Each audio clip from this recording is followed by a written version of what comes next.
Genesis 2:18. Then the Lord God said, "It is not good for the man to be alone. I will make the companion he needs, one just right for him." Sabi ng Panginoon, mas mabuting may kasama. Aloneness is prevalent. Loneliness has become an epidemic worldwide. Lalo pag magpapasko, sabi ng iba, bakit ang saya-saya po ng marami sa Pasko? I was being interviewed for a TV show. And I said, no, ang totoo maraming malungkot pag Pasko. Kasi maraming inaakala nila pag Pasko dapat ang saya-saya mo. Tapos sila hindi. So the more sad they feel, the sadder it gets. In fact, mas maraming suicide pag Christmas season, lalo sa mga cold countries. Bakit kaya? Aloneness is an issue that has always been a problem of many people, but all the more now. Mas madali nga ang communication ngayon, mas isolated ang maraming tao.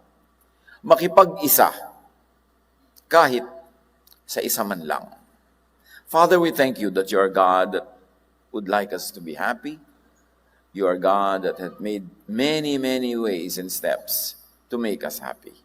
Teach us how to live life the way you want it lived, and teach us how to find happiness in the right places, companionship, fellowship. Father, we seek you. Speak to your people in the name of your Son, Jesus. Ecclesiastes 4:9, two are better than one because they have good return for their labor. Mas marami ang bunga ng anumang gagawin nila, sabi ng Tagalog version. Maraming trabaho ay mas madali, mas maginhawa, mas mabunga kung may katulong. Some people thrive in aloneness, pero konti yun. 99.99% of us would like to have somebody beside us that we can do work with. Mas mabuting may kasama, may katuwang, ka-teamwork. Kaya naman dapat makisama. Kung gusto nating may kasama, dapat marunong tayong makisama. If either of them falls down, one can help the other up. But pity anyone who falls and has no one to help them up. Kawawa naman daw ang nag-iisa sapagkat walang tutulong sa kanya kung siya ay mabuwal. May mga tao independent-minded, very independent yung spirit nila, pero hindi mo naman alam kung kailan ka mabubuwal, kung kailan kailangan mo talaga ng kasama. Mayroong talagang inherent weakness ang pag-iisa. Kahit ano pang denial ang gawin natin, talagang mas magaan ang buhay kung may kasama. Panapanahon kasi ang pagtumba ng tao, ang pagbagsak, ang magkasama at ang may kasama, malaki ang pag-asang may tutulong sa panahong hindi inaasahan na bigla siyang mabubuhal. So tumulong sa kapwa, lalo na sa partner, tuwing kaya, hanggang kaya, kasi hindi mo naman alam kung kailan ikaw naman ang mangangailangan ng tulong. Magtanim, hindi mo alam kung kailan ka magiging mahina. To continue with Ecclesiastes, also if two lie down together, they will keep warm. But how can one keep warm alone? Ngunit, saan siya kukuha ng init kung nag-iisa siya? Of course, the better to appreciate this in the context of cold countries, of cold places, na ang pagtatabi para mag-init ay hindi lang conjugal. It could be like the army. Ang Russian army, pag natutulog sila, tabi-tabi, dikit-dikit, because they derive heat from each other's bodies. Kahit sa liquid, yung tinatawag na osmosis, liquid moves from a place of higher concentration to a place of lower concentration. And in thermodynamics, or the movement of heat, alam natin yan that there's such a thing as conduction sa metal, na yung init, lumalakad yan sa metal, papunta from hotter place to a cooler spot. There's such a thing as convection, like if there's air, the air will regulate the temperature. Kaya kung mayroong mainit sa isang lugar, kakalat yon sa buong kwarto. Kung meron kang stove sa oven, meron kang fireplace sa isang lugar, kakalat yung init sa buong kwarto, lilipat yon sa malamig na lugar. And if there's just vacant space, a vacuum, there will be radiation. Heat will move. So, ganun talaga ang law of nature. Binabalanse ang lahat. And that's how it is when people have partners in life. And I don't only mean romantic partners. Partners at work, partners in your conviction, in your vocation, partners in your mission in life. Partners can balance each other. So give balance to someone. Ganon-ganon din yung marami kang pera, merong may konti lang ang pera, binibigyan mo, tinutulungan mo para magkaroon ng balance. Hindi mo naman alam kung kailan darating yung panahon na ikaw naman ang tutulungan. And very importantly, to be happy in life, you must learn how to receive balance from someone else.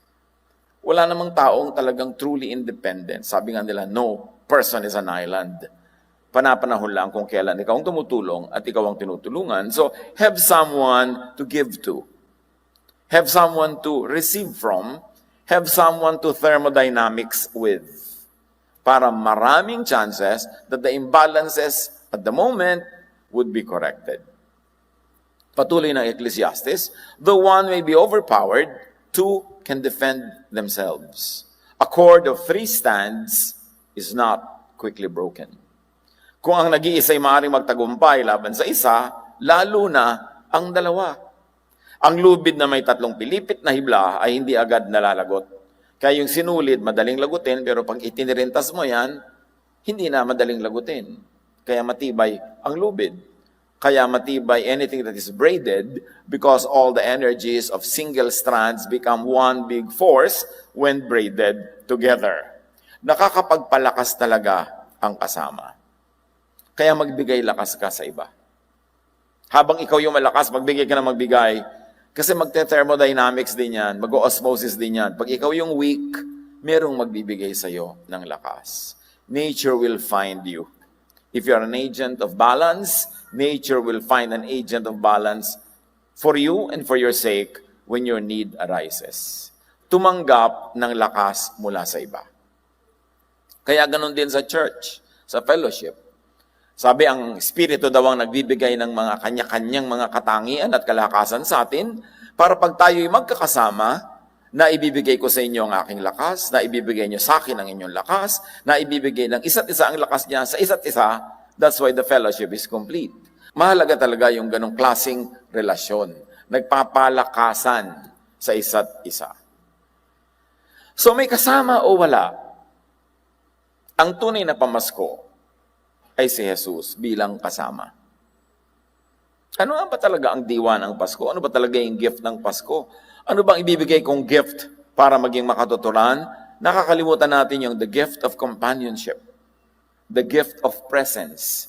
Parang ang gift na lang lagi yung nababalot at naireregalo na bibili sa tindahan. Pero ang tunay na binigay ng Diyos sa atin ay kasama.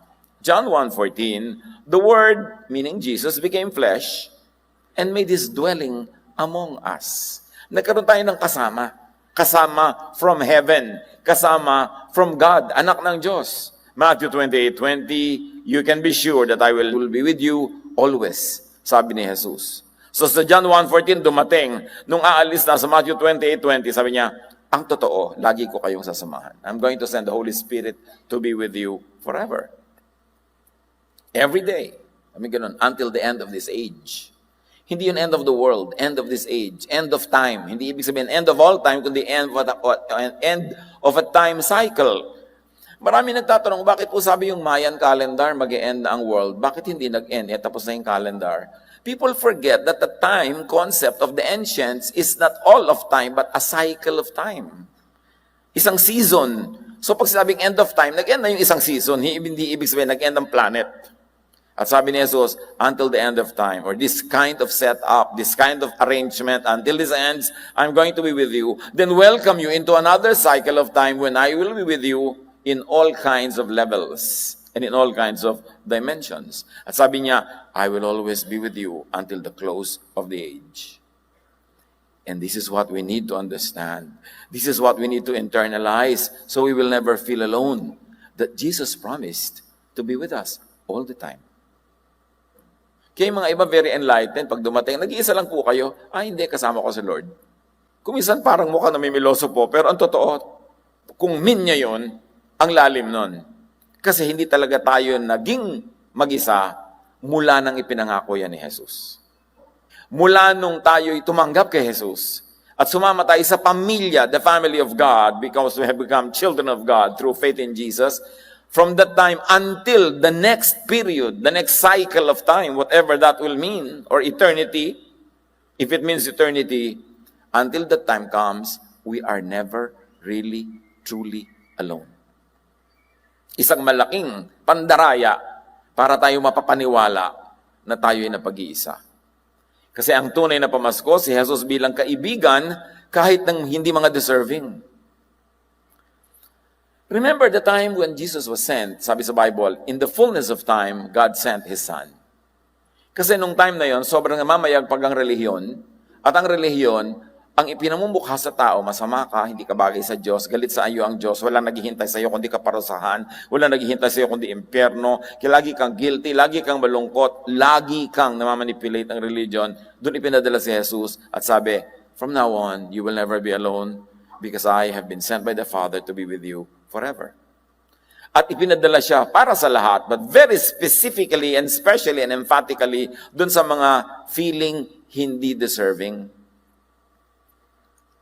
Kaya siya ipinadala hindi sa mga pare, hindi sa mga religyoso, hindi sa mga religious leaders, kundi sa mga tinatawag na makasalanan, sa mga latak ng lipunan, sa mga puwera, sa mga outsider. Kasi yun naman talaga ang natotorture ng idea na ayaw sa kanila ng Diyos, therefore wala silang kasama. So inilinaw sila ang dahilan kung ba't ipinadala si Jesus. Matthew 11:19, people say, look at Him. He is a friend of tax collectors and other sinners. At yan talaga ang tawag ng mga relihiyoso kay Jesus, kaibigan ng mga makasalanan, kasi doon talaga siya nakisama, doon talaga siya nakisalamuha, doon siya makikitang nakikipagkwentuhan, nagtuturo, kumakain. And it is very good for the undeserving. So if you are tempted once in a while to think that you are undeserving, that God probably is mad at you, that you are not karapat-dapat, isipin mo, para sa iyo at para sa akin, ipinadala si Jesus. Hindi ka puwera. John 15:15, I no longer call you servants, now I call you friends. So bagay si Jesus sa mga tax collectors and sinners, at bagay din sa mga servants. Ibig sabihin yung mga hindi royal, yung mga hindi dignified at birth, yung mga hindi kinikilala, hindi sinasanto, hindi niyuyukuan, dun bagay si Jesus. Kaya sabi, kayo mga servants, I call you friends. If at times you feel that way, that you're in a social situation that is less than others, bagay na bagay si Jesus. Ikaw talaga ang sadya niya. Ang tunay na pamasko, si Jesus bilang kakampi.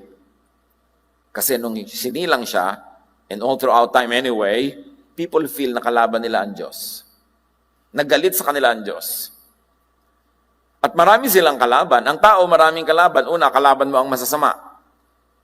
Pagkatapos, religion has become so unreachable na kalaban mo rin ang mga relihiyoso. Kasi, lagi kang inuusig, lagi kang inuhusgahan, lagi kang ipinupwera. So, magkabilang panig kalaban mo. Then comes Jesus. Sabi niya, I call you friends.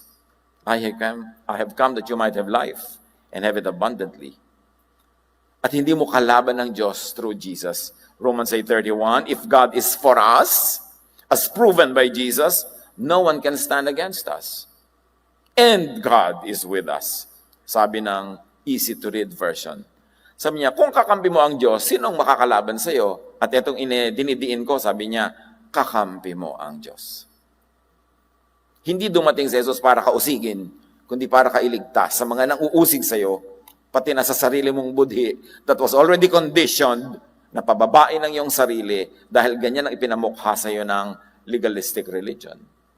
Hindi siya nanggukonsinti ng mali, pero ipinakita ni Jesus na maraming mali na tinatawag ng religion na mali ay hindi naman talaga mali.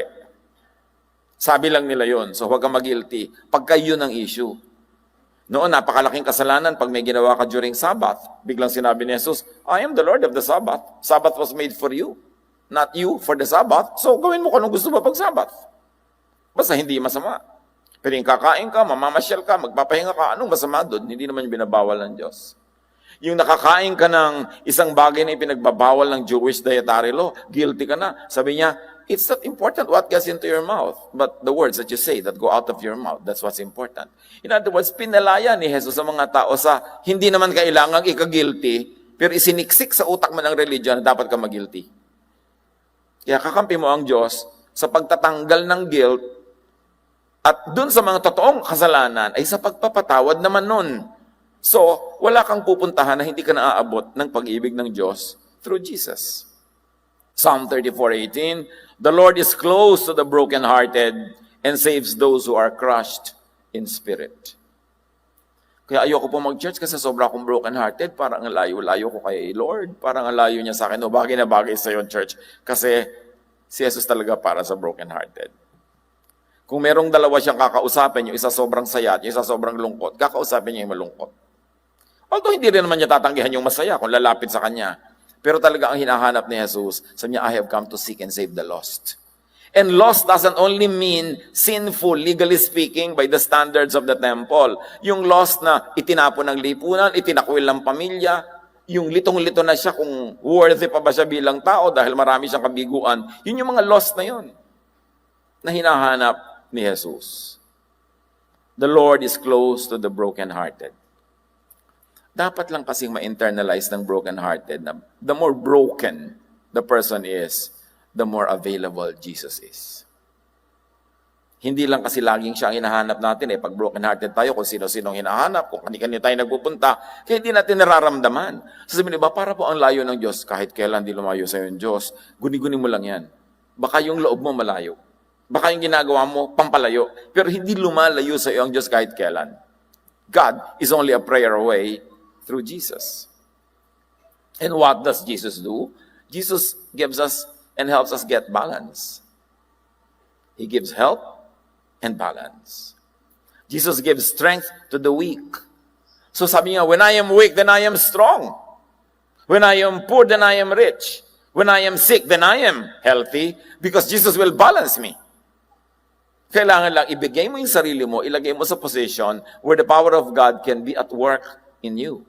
God gives wholeness to the brokenhearted. So when you're brokenhearted, when you're so sad, merong silver lining yung dark cloud na yan na dapat kang matuwa na, I'm so brokenhearted, God is so ready to make me whole again.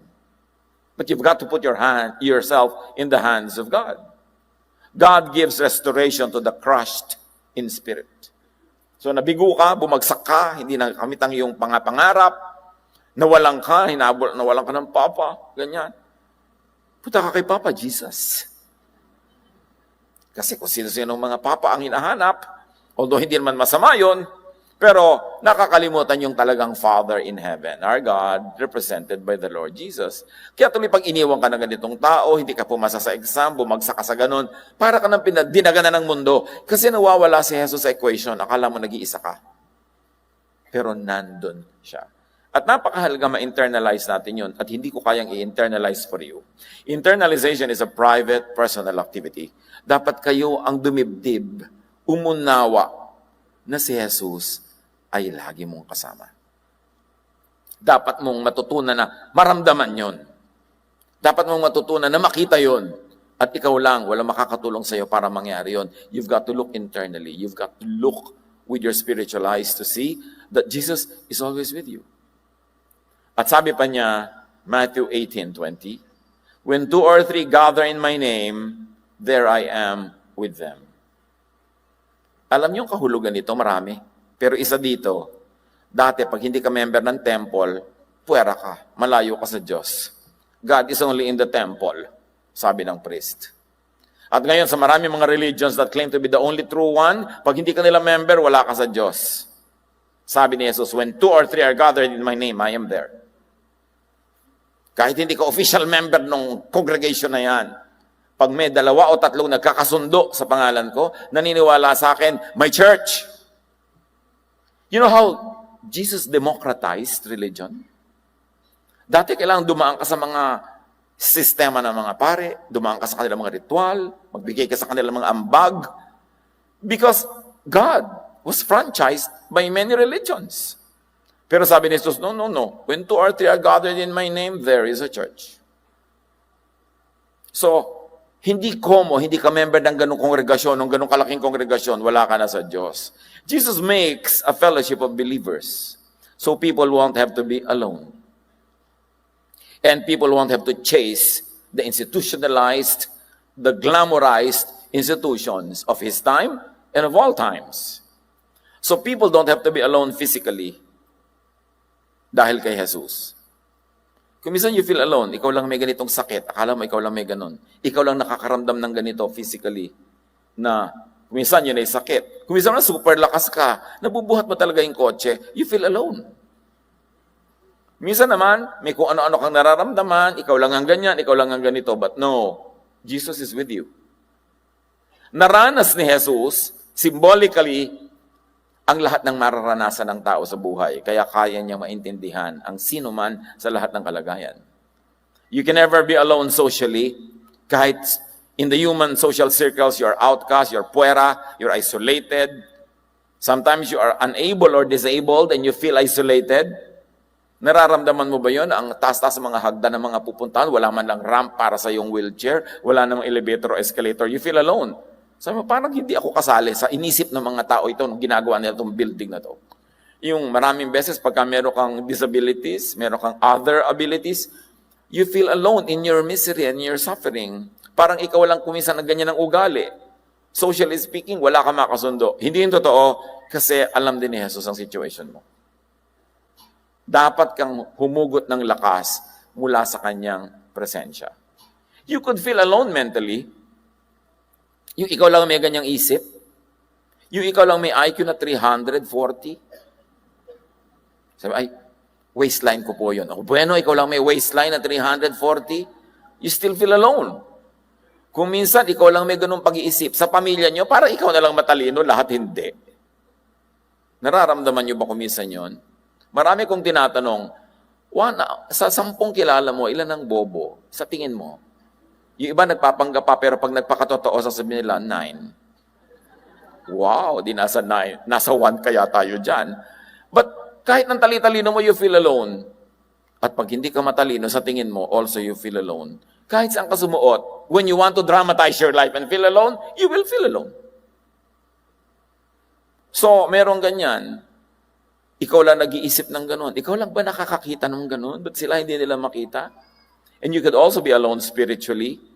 Yung ikaw lang may ganong kamulatan. Ikaw lang ba nakakakilala kay Jesus sa ganitong angle? Ikaw lang ba nakakakita ng ganitong verse sa ganong application? Sometimes you could feel alone spiritually. And many times you could feel alone emotionally. Yung ikaw lang may ganyang nadarama. Parang wala kang kasama, wala kang karamay. Pero akala mo lang yan. Because you are never alone. Jesus said that. I'm not going to leave you. I will not forsake you. May katulad ka, may kauri ka, nakapwa-tao, hindi pala kayo nagmi-meet. At kung hindi man kapwa-tao, may katulad ka at kauri ka, na na-meet mo na si Jesus. Kailangan lang makilala mo siya. Aloneness, talk about being alone. Can you imagine Jesus being born under very questionable circumstances when Mary got pregnant, even before really formally getting married? At siyempre, marunong magkwenta yung mga kapitbahay. Tapos ipinanganak siya nang wala pa sa 9 na buwan. Feel that way. Meron ba dito gano'n ang feeling na parang ang pagkakapanganak sa inyo ay parang tinatanong mga kapitbahay, sino kaya ang ama ng bata? Yung mga gano'n. Si Jesus may gano'n. Yung sobra siyang may communication sa Father, tapos yung iba wala, nag-iisa rin siya doon. Kaya madalas nagdadasal siya mag-isa. Ipinako siya sa krus, mag-isa. Alam ni Jesus kung paano mag-isa. Kahit nga sarili niyang pamilya, hindi naniwala sa kanya agad. Mga nanay niya, mga kapatid niya, kokolektahin siya para ipigilan sa kanyang ministry dahil hindi sila naniniwala. Mga disciples niya, iniwan siya lahat nung siya ay dinadakip. Talk about aloneness. Hindi kayo nag-iisa kasi nauna na dyan si Jesus. Hebrews 4:15, Jesus our high priest is able to understand our weaknesses. Kasi masama ang depiction ng religion kuminsan, pati kay Jesus parang laging galit. Laging handang magparusa. Samantalang lagi siyang handang umunawa, magpatawad, maglinis at magbigay ng kapatawaran, magbigay ng pagpapalakas. Dapat lang natin talaga siyang kilalanin as the Gospels present Him. When Jesus lived on earth, He was tempted in every way, sabi ng Hebrews. He was tempted in the same ways we are tempted, but He never sinned. In other words, napagtagumpayan niya. Hindi siya bumigay. Pero alam niyang dumanas ng lahat ng uri ng temptation. Hindi lang temptation to do wrong, but temptation to feel bad about oneself, temptation na magdrama, temptation to think lowly of oneself. Isaiah 53, 4-7, the fact is, it was our suffering He took on Himself. He bore our pain. He was crushed because of our guilt.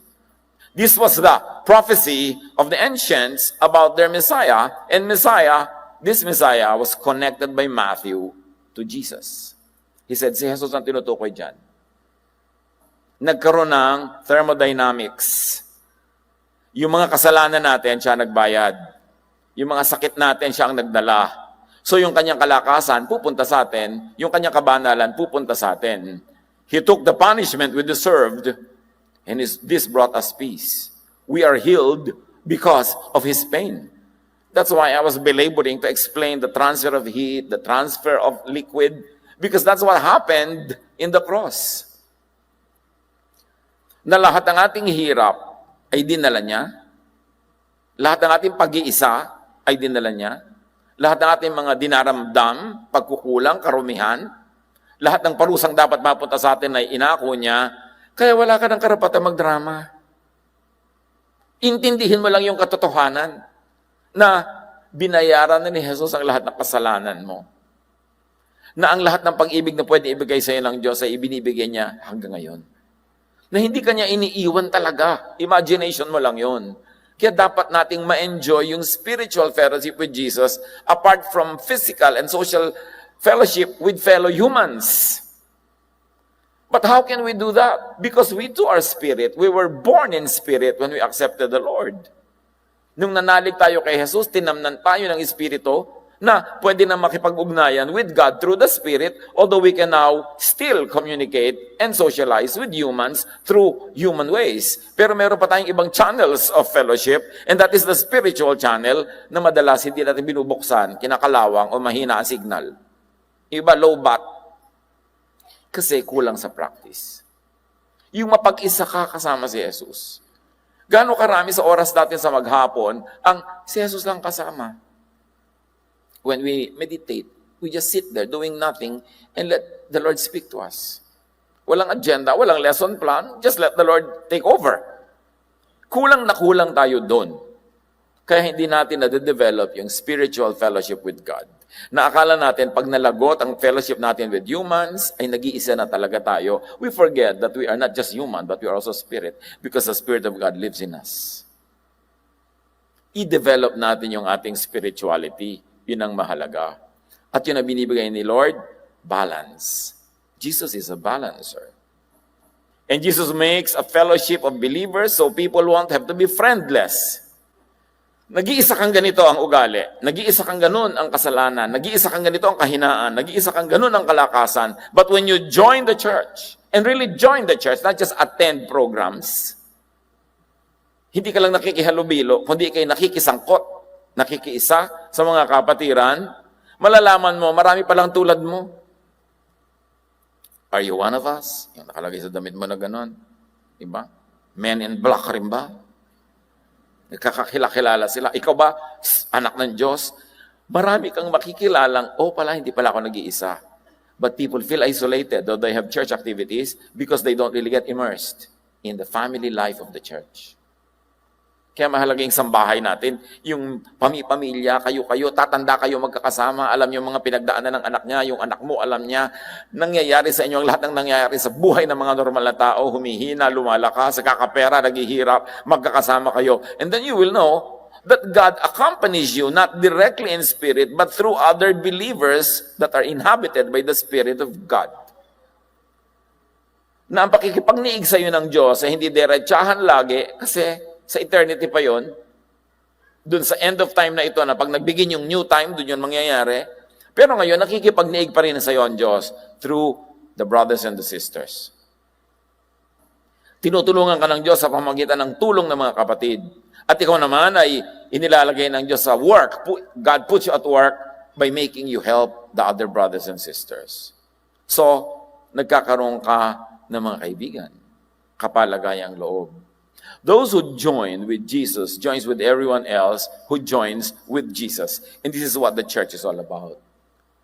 Lahat ng nakikipagkapatid kay Jesus na nagiging anak ng Ama sa Langit, kapatid nyo rin ang ibang kapatid ni Jesus. Therefore, ang buong kapatiran na pare-parehong naniniwala kay Jesus ay magkakapatid. Dapat ganun ang trato mo. Dapat ganun ang samahan in the sambahay. Yung mga maliliit na mga fellowships, para meron talagang pagtitinginan. It is in the family of God where people find other people who, like them, had been isolated and alone. Physically, may sakit kumisan o super lakas, may ganito at may ganyan, iba-ibang dahilan. Be part of the family of God through Jesus. Don't just attend programs. Napagkamalan kasi ng iba yung 1 hour or 2 hour attendance in a church gathering, yun na yun, church. Part ng church yun, pero hindi ng lahat-lahat. Kasi dapat merong time and space where you share lives para yung gifts ng Lord sa iba mapunta sa iyo at yung gifts sa iyo mapunta rin sa iba. John 1:12-14. Yet to all who did receive Him, to those who believed in His name, He gave the right to become what? Children of God. In other words, pag nanalig ka kay Jesus, nagiging anak ka ng Diyos. O ano ngayon ang relasyon mo sa ibang nananalig din? Hindi kapatid mo sila. Kasi pare-pareho kayo anak ng Diyos. Children born not out of natural descent, nor of human decision or a husband's will, but born of God. In other words, hindi biological children ito. These are spiritual children of God. Therefore, ang pagkakapatiran, hindi biological, spiritual. Brotherhood, sisterhood, familyhood, puwera si Robin Hood. So, importante yan. So, this is the church. And there is a church. There is a spiritual community. And in other areas, where 2 or 3 are gathered in His name, the Lord is there too.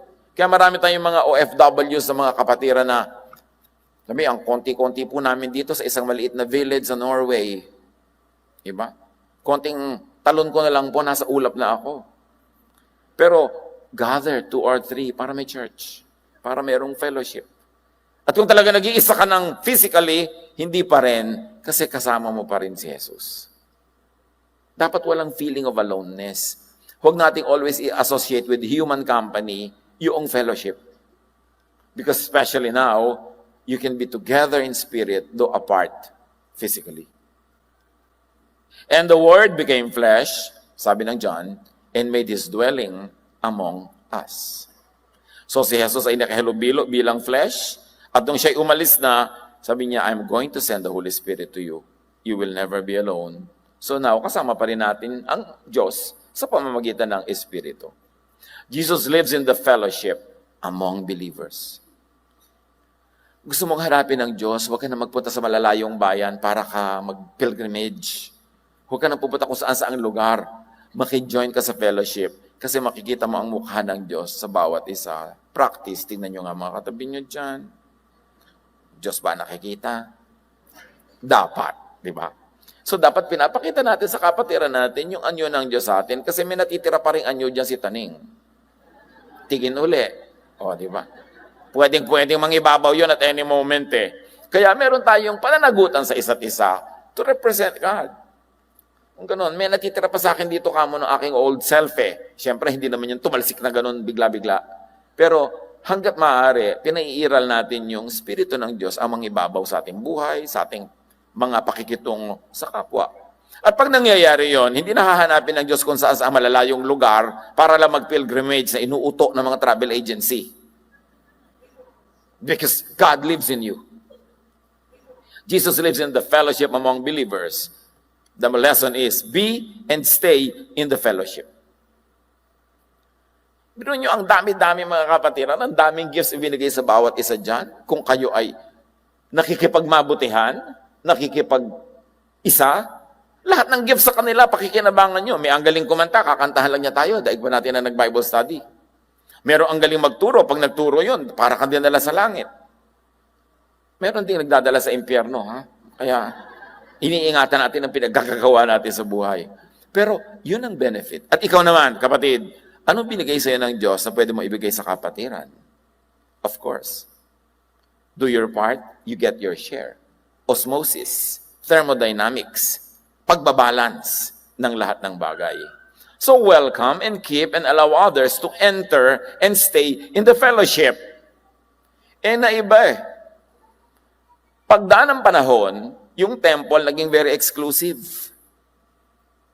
Hindi pwedeng pumasok ang Gentile hanggang tarangkahan ka lang.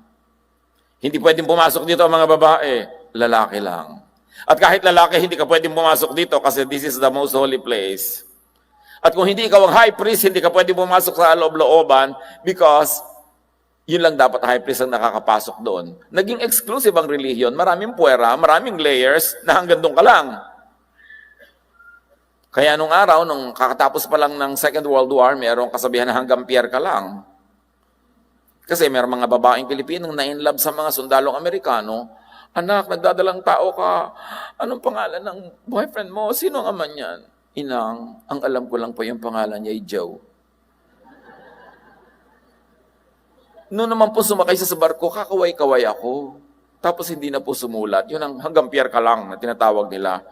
Naging ganun ang religion. Hanggang diyan ka lang. Hindi ka na pwede, hindi ka na pwede. Kaya ang ginawa ni Jesus, ng Ama, through Jesus, nung namatay siya sa krus, yung kurtina na naghihiwalay sa most holy place, yung Holy of Holies, doon sa mas ordinaryong part ng temple, yung lugar na high priest lang nakakapasok once a year, napilas ang kurtinang ito mula taas hanggang baba. Ibig sabihin, wala ng kurti-kurtina, wala ng harang-harang, lahat kayo lumapit sa Diyos. Kasi ang relihiyon, imbes magdala ng tao sa Diyos, pinagbabawalan yung mga tao, naging exclusive. Hindi ka pwede sumimba kung ito suot mo, kung ganyan ka.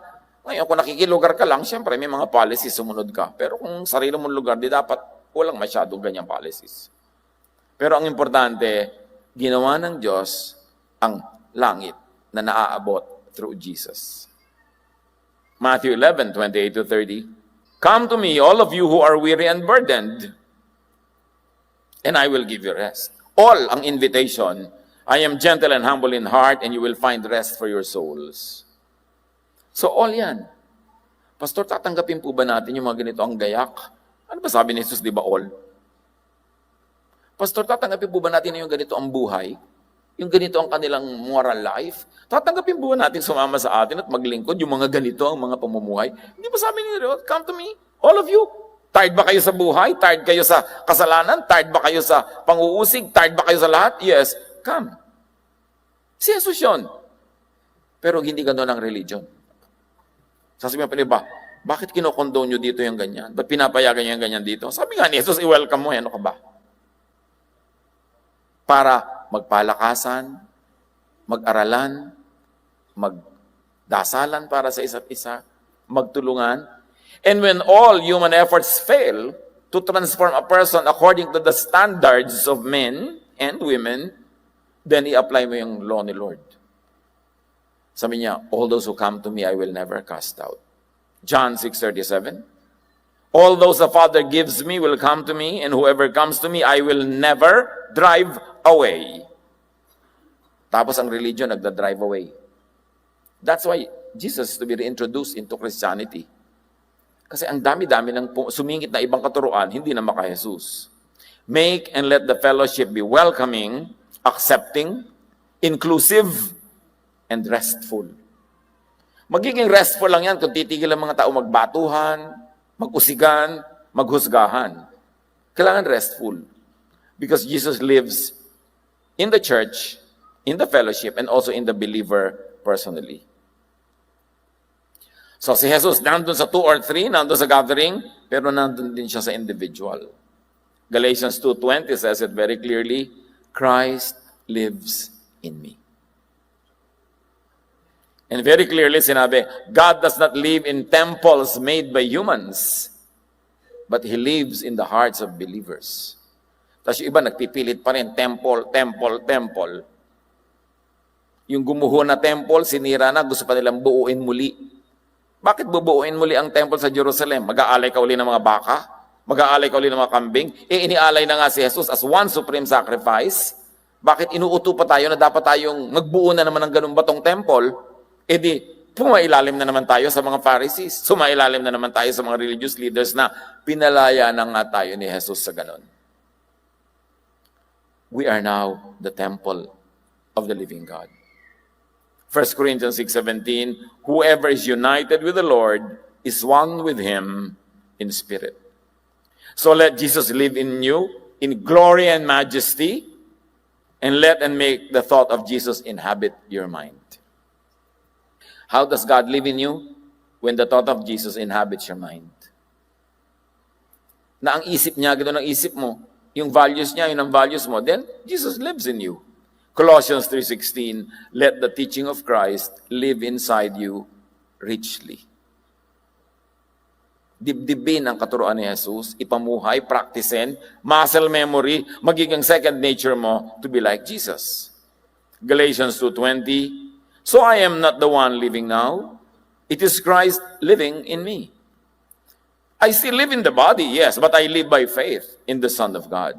He is the one who loved me and gave Himself to save me. So if Jesus lives in us, and we are aware of it, and we practice it, we will not feel alone. Sometimes you will be tempted to feel alone, pero maalala mo uling hindi ka alone, makaka-recover ka agad. Sabi nga ni Martin Luther, you cannot stop birds from flying over your head, but you can stop them from nesting in your hair. So dumadaan man yung time na nalilito ka, nagdadalawang loob ka, sandali lang yun. Huwag mong hayaang mamugad sa ulo mo na parang ibong doon na tumira. 1 Corinthians 6:19-20, do you not know that your bodies are temples of the Holy Spirit, who is in you, whom you have received from God? You are not your own. You were bought at a price, therefore honor God with your bodies. So there are two truths here. One, your body is the temple of the Holy Spirit. You don't have to go to a faraway land to go to the temple. But if you like to do it touristically, just educationally, culturally, why not? Pero hindi ka pumupunta sa temple ng Diyos, kasi ikaw na nga yung temple eh. And another truth is that you honor God with your bodies. Now, this doesn't mean legalistic religiosity, na pagka nag-fail ka na naman sa legality of religion, hindi mo na naman ino-honor ang God. It only means that you surrender your body, which is really represented by your brain, by your thought. You surrender it to God. Honor God with your thoughts. And those thoughts will translate into actions of your body, positions, locations of your body, so you can honor God with your body, but you begin by honoring God with your thought. Ang tunay na kaharian ng Diyos ay wala sa mga ulap. Ang tunay na paghahari ng Diyos is between your two ears. When God is king of your mind, when the thoughts of God is the thought of your own mind, then God rules your mind, which rules your whole body and existence, then you are the kingdom of God. Your mind, your thought, your lifestyle becomes an extension of that kingdom. Kaya sabi ni Jesus, hanap yan ang hanap ng kingdom of God. Wala doon, wala dito. Sabi ganon, the kingdom of God is within you. Nasa sa inyo yan. Nasa inyong pag-iisip. Pag pinaghaharian ng Diyos ang inyong isip, nasa kingdom of God kayo, tahimik kayo, payapa kayo. Pero pag ibinigay nyo sa iba ang kontrol ng inyong isip, ibinigay nyo kay Satan, ibinigay nyo sa magugulong mga tao, Satan rules in your mind para ka nasa hell. So mahalaga to be wary of how we think. Sabi ng Panginoon sa Genesis 2:18, it is not good for the man to be alone. I will make the companion he needs, one just right for him. So we want companionship. We like friends. We like partners in business, partners at work. And if you will have a romantic partner, so much the better if it's for you. But be companionable with the one just right for you. Yung iba may partner na wala pa. Para ang takal-takal mong hinuli sa dagat, nung nahuli mo, lumabas na naman. Kasi hindi maganda yung partnership. So be right for that one, and be right for them who are right for you. In other words, sabi sa Amos 3:3-4, do two walk together unless they have agreed to do so? You want a partner in life, you want partners in the various areas of your life, to have a companion, a friend, and a partner, agree. Dapat marunong ka mag-agree. Sabi, the two walk together unless they agree. And also, be agreeable. Either you do the agreeing, or people agree with you because you're agreeable. Hindi ka disagreeable all the time. Kasi when you are always disagreeable, people will stop being one with you. Kasi irritant yun, stress yun, problema yun. Sinimulan natin ang pag-iisip tungkol sa bakit maraming malungkot, bakit maraming feeling alone. At pinag-aralan natin na yes, meron tayong kasama, tao. Meron namang tao o wala, may kasama tayo, ang Diyos through Jesus. So walang dapat talagang nananatiling nag-iisip na nag-iisa siya. But if you like to talk about human companionship, agree or be agreeable. So that you will have and you will keep your companion. At ang atin namang fellowship with God, agree with God, and also be agreeable with your lifestyle so that that fellowship will always be strong and powerful. Isa lang ang magiging dahilan para tayo malayo sa tao at sa Diyos. Yung sobra tayong makasarili, hindi tayo mabait sa kanila, at sinisira natin yung relasyon natin. So it's really up to us. Pag-isipan. Sino mga tao ang kaibigan nyo na nawala pa? Member na ng family, lumayas pa, o kayo yung umalis? Bakit nangyayari ang mga yon? Hindi ganun ang kalooban ng Panginoon. Sabi niya, dapat ang tao may kasama. Gusto kong may kasama siya. And it's not always a romantic partner. It's not always a conjugal partnership. But all kinds of human relations. Because we were created by God to want each other, to need each other, and to want to help one another. And if you pervert that, unless you get into that kind of thinking, marami talagang mga lonelinesses, sadnesses, and alonenesses sa buhay. Lord, turuan niyo po kami na suriin namin mga sarili kung ano mga pananagutan namin, bakit may mga relasyon kaming doesn't work. Turo mo sa amin ang mga pagkakamali at pagkukulang na maituwid namin. At sa pagkakamali at pagkukulang naman ng iba, turuan mo kami, Panginoon, ang magbigkaroon ng malalim, malawak, mataas na pangunawa, pagtanggap, at pag-agree. At nang sa gayon, itong maiksing buhay namin dito sa lupa, maipamuhay, minimizing pain, maximizing happiness, doing the most good. Pagbulay-bulayan natin ang mga bagay nito, mga kapatid, especially kung meron tayong issues about aloneness, o kaya yung mga mahal natin sa buhay, kahit nandyan tayo, they feel alone, baka nagkukulang tayo ng pagpapatunay sa kanila that we are one with them. Lord, continue to speak to your people. Be the one to put a period to this message. Speak to each one of us. Be with the Lord in silent reflection.